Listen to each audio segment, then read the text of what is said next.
Hello and welcome to the Press Room with WCN-TV, brought to you by the Wilson County News. We're your source for community and communication.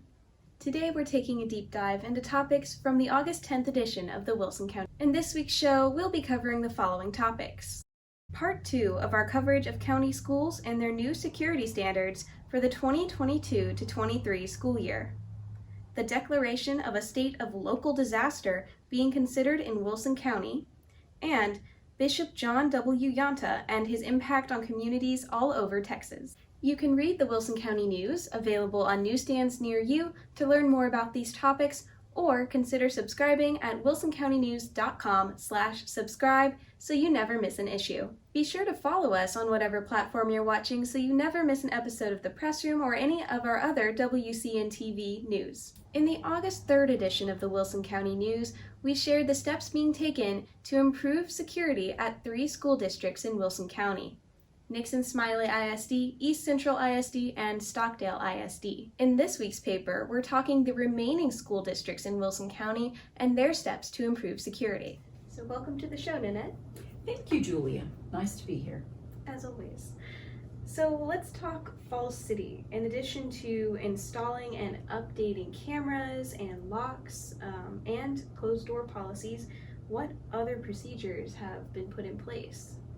Well, all of our school districts have been busy over the summer months addressing safety and security issues. Obviously, this is very much on people's minds, Right. Almost more so than some other things that long are as schools start up in the fall. This year, very much it's safety and security. So all our school districts, and Falls City is no exception, have been looking at ways to, they're calling it hardening their targets, harden their campus, ramp up security. Right. So they've done a number of things. Obviously, if you've read the article or if you haven't got your paper yet, you'll have seen some of them. Safeguard glass, Wow. bullet resistant glass, impact resistant glass has been installed in a number of places on the campus. Awesome. You'll find that this has been done at a lot of campuses. Falls City made a point of letting us know that that's one of the things that they've done. Yeah. Deadbolt style locks, again, a lot of school districts are doing this. They're all doing something slightly different, and it's all appropriate to their campuses, the age of their buildings, but locks so that doors can be locked and secured, so that they're from interior as opposed to exterior, so that Absolutely. it makes it harder to gain access to the campuses, to individual classrooms. And with those locks, deadbolt style means that whoever's doing the locking from the inside doesn't need a key, so Absolutely. It can be locked much more quickly. Yes. Wow. But all the school districts as well, in addition, have looked at how that's going to impact emergency access. So they've made changes to allow that there's going to be a way to get in should that need be, even when the premises have been secured. Yeah, very good. So what is the school guardian program, and is Falls City considering implementing this? Falls City School Board has discussed it at their most recent meeting last month. They did not make any plans to adopt it. It is still something that's being discussed. A number of our area school districts do have it. Livonia, it's new on their campuses this year. Poth, Stockdale, and Nixon-Smiley have had them in place. Okay. And under the school guardian program, employees of the district are armed and trained and properly evaluated and vetted to provide an armed response in an active shooter situation. Wow. That seems extremely valuable in light of recent happenings. Indeed, and I think that's why our area school districts have looked at it, because you're looking at layers of security that you can provide, and where teachers and employees are willing, and where families have expressed that they're willing for this to take place. It's a measure that's available. Okay. And not every school district is going to want it. East Central, that we covered in our prior issue, they discussed adopting a program like that, but district families weren't comfortable with it, so the school district did not go that route. But they also have a dedicated school district police department. Yeah. Yeah. which a lot of our smaller school districts don't. Okay. So it may be something that some of the school districts review further down the line, but at this point, Falls City and East Central don't have that, nor does Floresville ISD. Interesting. Okay.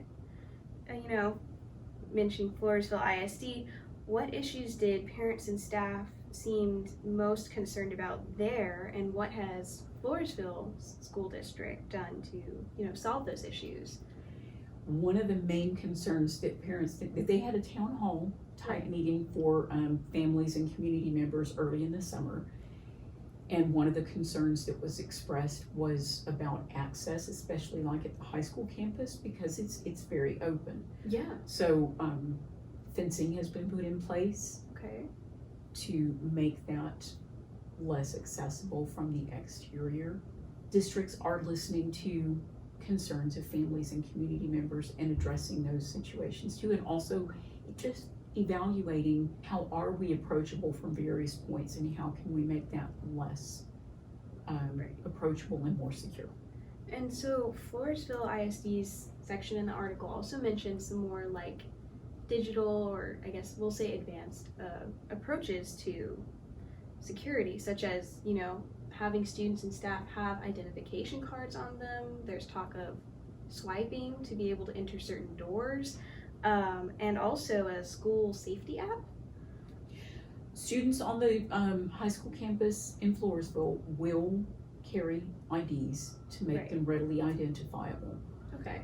Staff already do that on their campuses, but this is another layer. And also because the high school students, junior high, they transition Right. between classes, and especially at the high school between buildings, it makes it safer to be able to know, do you belong here? So and I think a lot of our districts are looking at things like that. Not that students haven't had IDs.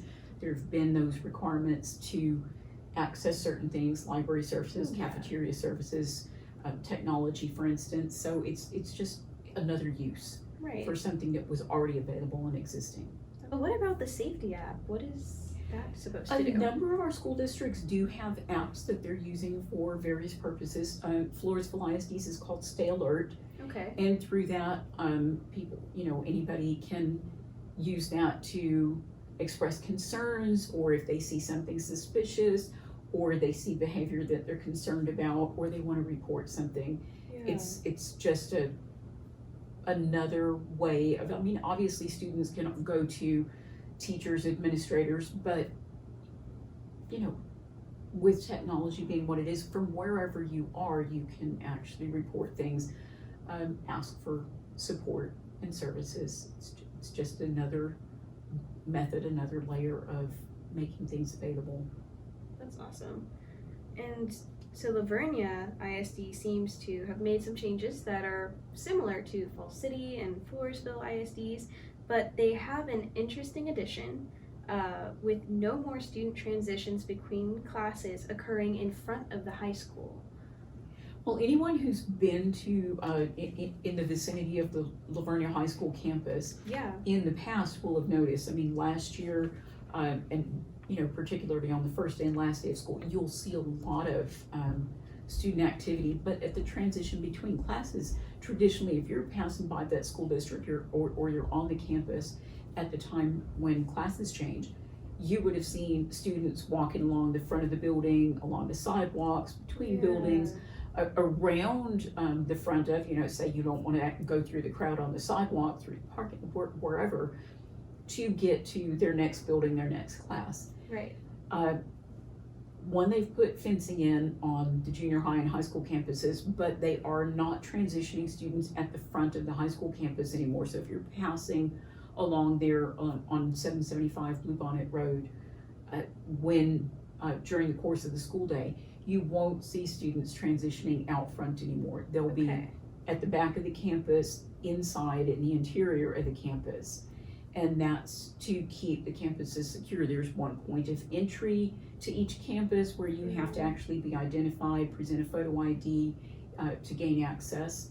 And in order to keep that integrity of that system, the student transition has been moved to other points on the campus Okay. to keep, the campus safe, to keep students and teachers safe. Yeah, that makes a lot of sense. So, what is Alice? Livonia ISD section mentioned this interesting program.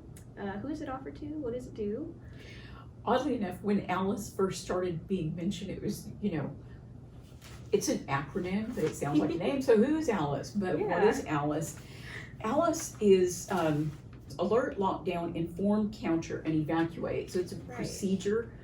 And students and teachers have been drilling in this for a while. And parents in the Livonia ISD this year will be given a chance to actually experience this, to learn what it is and how the drills take place. So what the teachers and students are being trained and educated in that helps to address emergency situations, so such as active shooters, which obviously is the big thing that is a major safety concern at the moment. So during the school year, there will be an opportunity for parents to get information on this and actually go through one of the drills so that they know what their students, what their kids are experiencing at school when these drills take place, so that they know that in an emergency situation, what is going to be asked of them and how they're going to behave. And, for many parents, it's been a little while since we were in school. Exactly. So what our children, are experiencing, are learning in some of these instances is vastly different from what we might have experienced. And a lot of these things are terms that, we hear them, but do we really know what they mean? Do we really know what's happening on campus in these situations? So I think this is a wonderful way that Livonia is approaching this proactively to say, we are addressing these things, but you need to know how it's happening and what your student's part in it is. I agree. And so Pope ISD has had similar responses as well, but we'll be doing an intensive safety audit at the end of August. So in light of that not having occurred yet, what have they been able to implement in the meantime? Well, all of our school districts have been working on a safety and security checklist that was handed down from the governor's office. Right. And they're working with TEA and the Texas Safety Council. I can't remember what the acronym stands for, but things that they needed to look at over the summer months, things to put in place within the bounds of their capabilities, their budget, and so on. There are elements that a lot of our school districts want to do. They've done what they could with the dollar amounts available to them. POTH has expressed that there are a number of things, one that they've done. If they've done the exterior door audit, they've done interior locks, they've looked at windows and other things that are kind of open or might present opportunities. So they've addressed those things, and they're looking at the big audit that they're going to do probably is going to reveal some things that might have larger dollar amounts added to it. Right. And they're being very careful because we're taxpayers, we pay toward the school district, toward our municipalities. POTH ISD is very conscious that this is taxpayer money that they're looking to spend. So they want to get maximum value for the dollars. Okay. And they're looking at what are the best ways that we can do this. And that's what the audit's going to help them determine is, we need to look at the safety and security. We obviously have some ideas, but what are the best ways to maximize security with the minimum expenditure? Or where do we need to spend more, and how can we do that? Absolutely. And that's also not to say that other school districts are less conscious of their spending, but I've heard that, Livonia ISD, for example, has been going through similar processes of determining, what things need to be put in place right now and what can we afford to do and what can we afford to wait on a little bit because we still need to save up for this. Yeah, and they are looking at, and I dare say several of our school districts presented this information in this way. All of our local school districts are looking at, the longer term as well. Absolutely. But POTH and Livonia in particular have made a point of explaining that they've got some other measures that they're looking at longer term that may require, more expenditure. Yeah. And so they're looking at implementing things over time or looking at maximum value for the dollar spent. And so it again seems like mental health is a large focus on every campus in Wilson County, including these 4. So did school officials state why mental health and counseling services are being brought into a larger focus this year? I know we touched on it last week, but... Well, and again, these situations have a big impact on our mental health, everyone's. But you're looking at, students maybe being fearful of returning to campuses. Are they going to be safe? We have families who are thinking, is my kid going to be safe? Do I want to drop them off? How safe are they going to be? Yeah. So that impacts students' ability to learn, obviously, because if you're worried about something, you're not focusing on learning. Your fear gets bigger. Yeah. So they're looking at ways to support students who may have fears, who may have concerns. Some of these services are being made available to families, to staff as well. Awesome. So it's a very important thing, and I think that all of our school districts have looked at ways to provide the support. And it's not just, yes, safety and security does present some of these, but, kids come to class with all kind of concerns. They might be hungry. Do they need access to school lunch programs? Do they have adequate clothing? Is their home life secure and safe? Right. So the mental health, the counseling services, other mental health support and student support is playing a larger role in helping to ensure that when students are on campus, they're in the best possible mental, emotional form to get the most out of their school day, and that they feel safe and secure so that they can learn, they can thrive.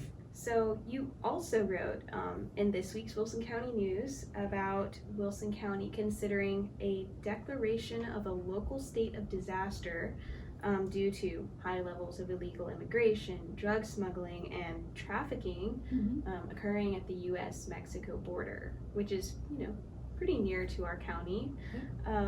So what would a declaration mean or do? Why would a county want to declare a state of disaster? What would that lead to ultimately?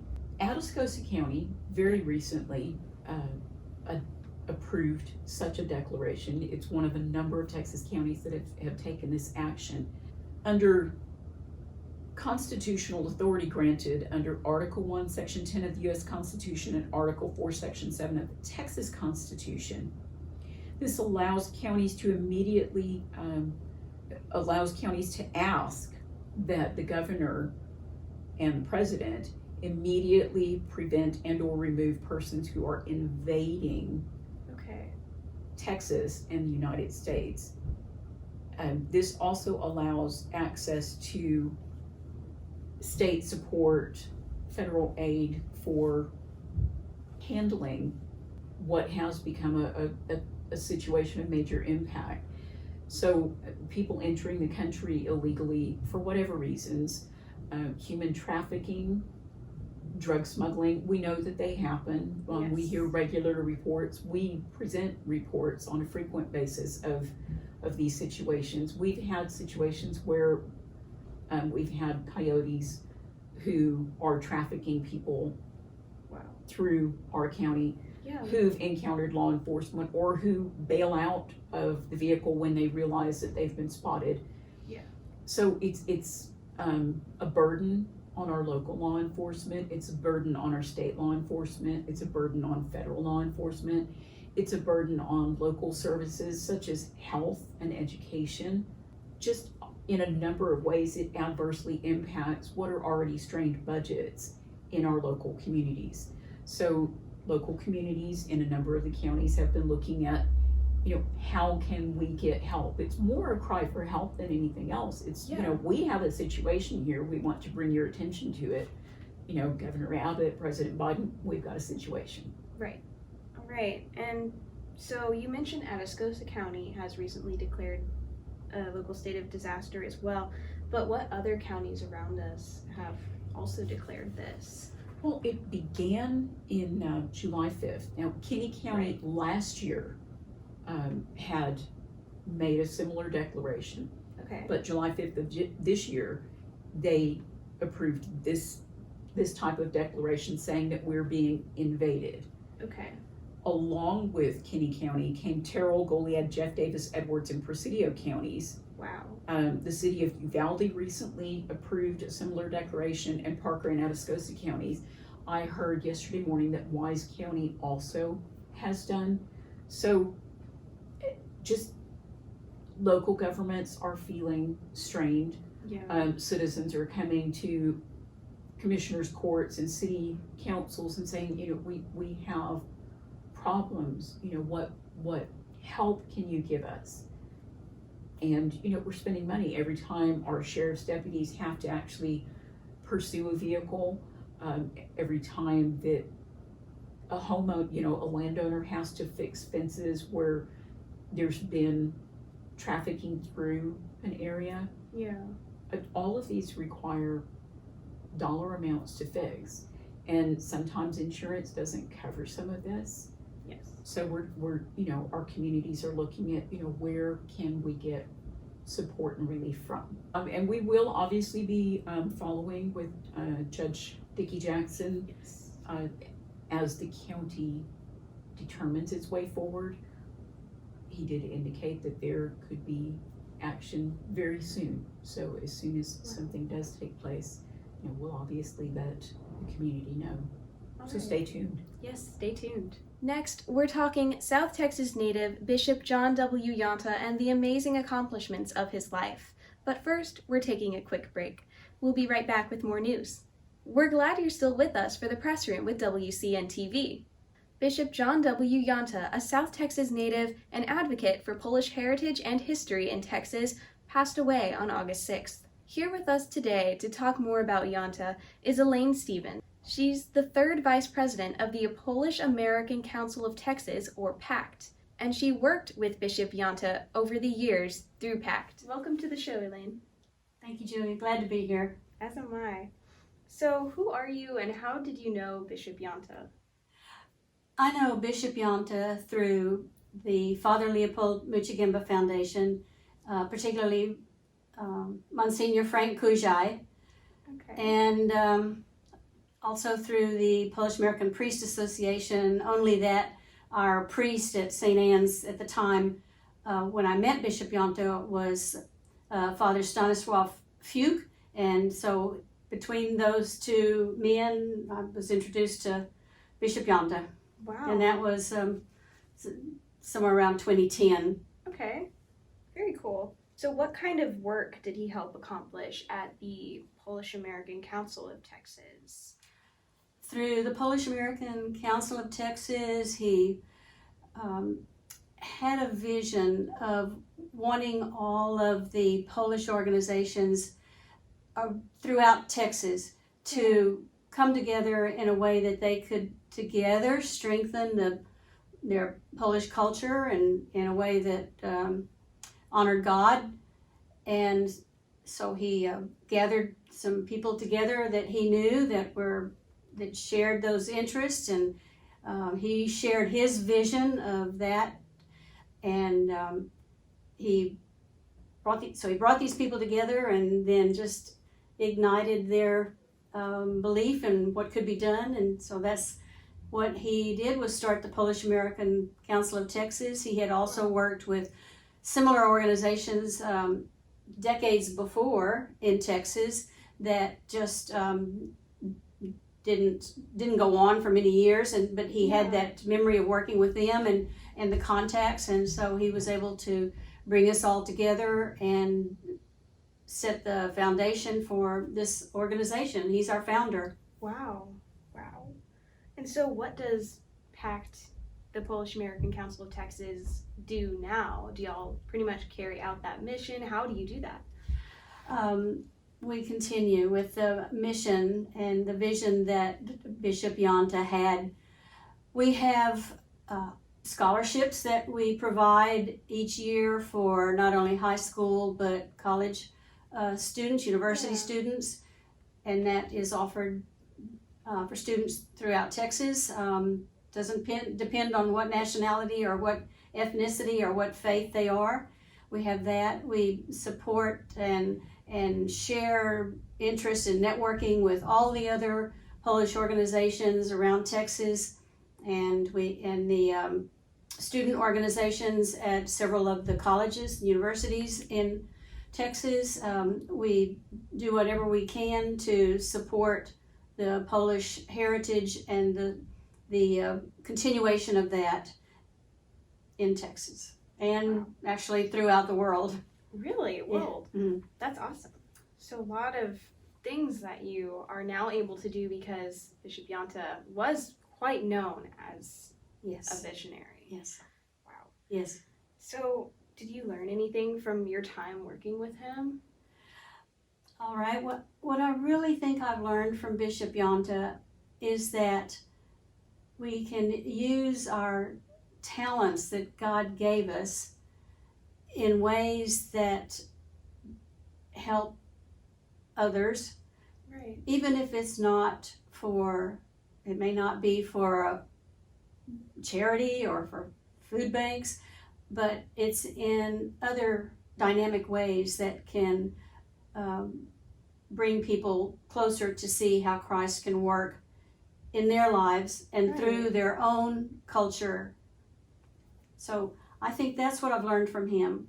Amazing. Mm. So learning that those small things that you do that may seem a little more insignificant to you are actually huge. Yes, they are huge, yes. He was a wonderful man and a very kind man, a very gentle, very loving man. He loved the youth, and he was responsible for bringing Pope John Paul II to Wow. Texas in 1987. Oh my gosh. He was just a great organizer. Yeah. I think everybody knows that, and had a very gentle way of doing that. I see that. Well, thank you so much for your time today. Julia, thank you for having me. That's all for today, folks. For more information about any of the topics we covered in this video, see the August 10th Wilson County News. Remember to follow us where you're watching so you never miss an episode, and consider subscribing to receive either digital or print or both editions of the Wilson County News each week. You can find more information, more news, or subscribe at wilsoncountynews.com. Or download our community app, Go Wilson, at gowilsonapp.com to receive updates from our newsroom at your fingertips. We hope you'll tune in next week for another episode of The Press Room.